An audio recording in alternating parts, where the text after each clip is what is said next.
भारत के लाखों घरों में एक सपना हर दिन बेचा जाता है। बस विदेश पहुंच जाओ, जिंदगी बन जाएगी। अमेरिका मतलब पैसा, यूरोप मतलब सम्मान, विदेश मतलब सक्सेस।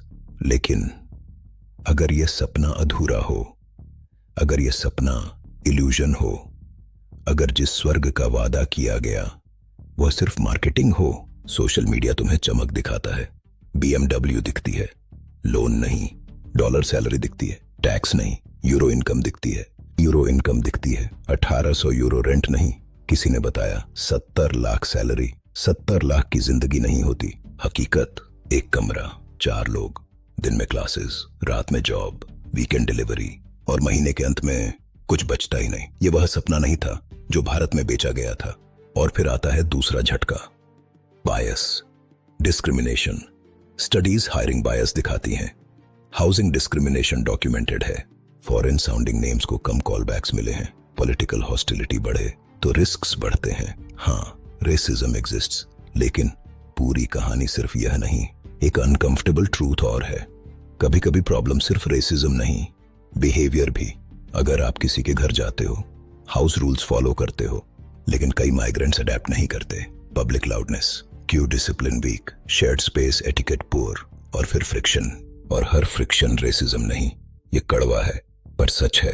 दुनिया जापानियों को क्यों रिस्पेक्ट करती है? Conduct, discipline, respect. जहां जाते हैं वही कैरी करते हैं।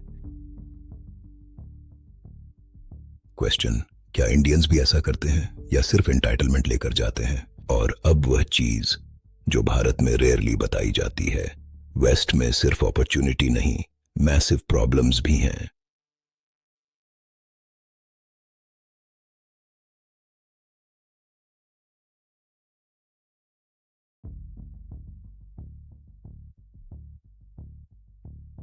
America, gun violence, anxiety, drug crisis, healthcare shock, loneliness epidemic.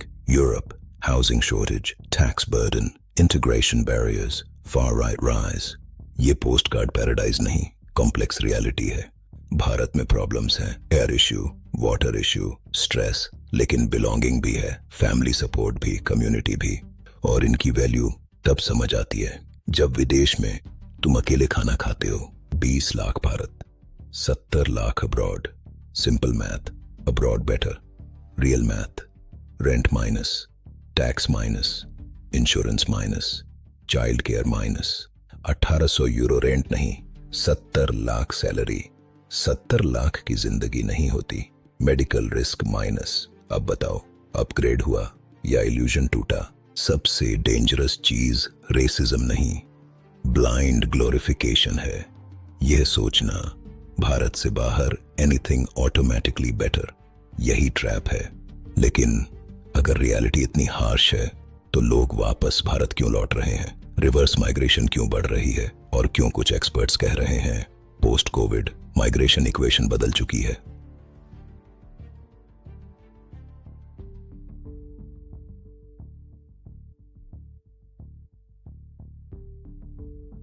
अगर विदेश इतना परफेक्ट है तो लोग लौट क्यों रहे हैं? ये सवाल अनकंफर्टेबल है लेकिन रियल है, क्योंकि एक नई कहानी क्वाइटली ग्रो कर रही है। Reverse migration. जो लोग कभी भारत छोड़कर गए उनमें से कुछ वापस लौट रहे हैं। क्यों? फेलियर? नहीं, कैलकुलेशन, रियलिटी चेक और क्वालिटी ऑफ लाइफ। पहला शॉक, कॉस्ट। जिस सैलरी को इंडिया में देखकर लोग इम्प्रेस्ड होते हैं, वही सैलरी ग्राउंड रियलिटी में श्रिंक हो जाती है। Rent, tax, insurance, child care, transport, utilities, groceries, और फिर सेविंग कहाँ है? High income always high life नहीं होती। कई लोगों को पहली बार समझ आता है earning more and living better same thing नहीं। दूसरा शॉक, फैमिली इकोनॉमिक्स। जब बच्चे होते हैं इक्वेशन बदल जाती है। Child care cost, school decisions, work life imbalance, no grand parents, no support system, no backup. और सडनली इंडिया की जॉइंट फैमिली मॉडल वीकनेस नहीं, स्ट्रेंथ लगने लगती है। और इसी बीच इंडिया बदल रही है। अपॉर्चुनिटीज ग्रो हुई हैं, global companies, remote work, startup ecosystem, high paying roles, digital economy. अब इक्वेशन वन वे नहीं रही। पहले स्टोरी थी ब्रेन ड्रेन, अब क्वाइटली ब्रेन गेन की भी बात होने लगी। कुछ लोग लौट रहे हैं बिकॉज इंडिया इम्प्रूव्ड, कुछ लौट रहे हैं बिकॉज अब्रॉड डिसअपॉइंटेड। दोनों सच हैं। और फिर सेफ्टी एंजाइटी। हाँ, हर फॉरेन सिटी डेंजरस नहीं, लेकिन रिस्क फैक्टर्स रियल हैं। Gun violence fear, drug exposure, urban disorder, political hostility, far right surge, इन चीज़ों को इंडिया में बहुत कम डिस्कस किया जाता है। क्यों? क्योंकि ड्रीम मार्केटिंग प्रॉब्लम सेल नहीं करती। फिर आता है लोनलीनेस, जो किसी स्प्रेडशीट में नहीं दिखती। No relatives, no social web, no festivals like home, no belonging, weekend silence, empty neighbourhoods. और कई माइग्रेंट्स पहली बार समझते हैं कंफर्ट सिर्फ मनी नहीं, कम्युनिटी भी है। इसीलिए कुछ लोग वापस लौटते हैं। Because parents ageing, because child care easier in India, because domestic help exists, because emotional life matters, because better life salary से बिगर कॉन्सेप्ट है। और यही पॉइंट बहुत लोग मिस करते हैं। Quality of life multi dimensional होती है। सबसे बड़ी गलती क्या? Herd mentality. सब जा रहे हैं, मैं भी जाऊं। ये माइग्रेशन स्ट्रेटजी नहीं, स्टैम्पीड मेंटालिटी है। माइग्रेशन ट्रेंड फॉलो करके नहीं, रिसर्च करके होती है। Country, city, visa, tax, long term pathway. अगर ये होमवर्क नहीं किया तो ड्रीम गैम्बल बन सकता है। कितने स्टूडेंट्स सिर्फ एजेंट्स के कहने पर निकलते हैं, कितने फैमिलीज लाइफ सेविंग्स लगा देती हैं, कितने लोग डिग्री की आरओआई तक नहीं समझते। सिर्फ एक लाइन सुनकर बाहर लाइफ सेट है। लेकिन अगर डेस्टिनेशन इटसेल्फ अनस्टेबल हो, अगर डिग्री वीक हो, अगर जॉब मार्केट टाइट हो, तो ये एस्पिरेशन नहीं, रिस्क एक्सपोजर है। और फिर वही harsh truth, adaptation matters, language matters, conduct matters, humility matters. अगर माइग्रेंट सिर्फ राइट्स चाहता है, ड्यूटीज नहीं, इंटीग्रेशन फेल हो सकती है। और फेलियर को सिर्फ रेसिज्म बोल देना इजी एक्सप्लेनेशन है, कंप्लीट एक्सप्लेनेशन नहीं। Repeat this, money does not equal life, salary does not equal peace, foreign address does not equal dignity, passport does not equal happiness. ये मिथ्स हैं और मिथ्स महंगे पड़ते हैं। लेकिन अगर हर फॉरेन डेस्टिनेशन ड्रीम नहीं, तो कौन से देश जेन्युइनली बेटर हैं? क्या सच में सिर्फ कुछ ही सोसाइटीज हाई क्वालिटी लाइफ देती हैं? और सबसे अनकंफर्टेबल सवाल, क्या कई इंडियंस की बिगेस्ट प्रॉब्लम रेसिज्म नहीं, उनकी ओन बिहेवियर मिस्टेक्स भी हैं? यही नैरेटिव और डेंजरस होगा। अब सबसे अनकंफर्टेबल सवाल, क्या हर प्रॉब्लम उनकी गलती है या कुछ हमारी भी?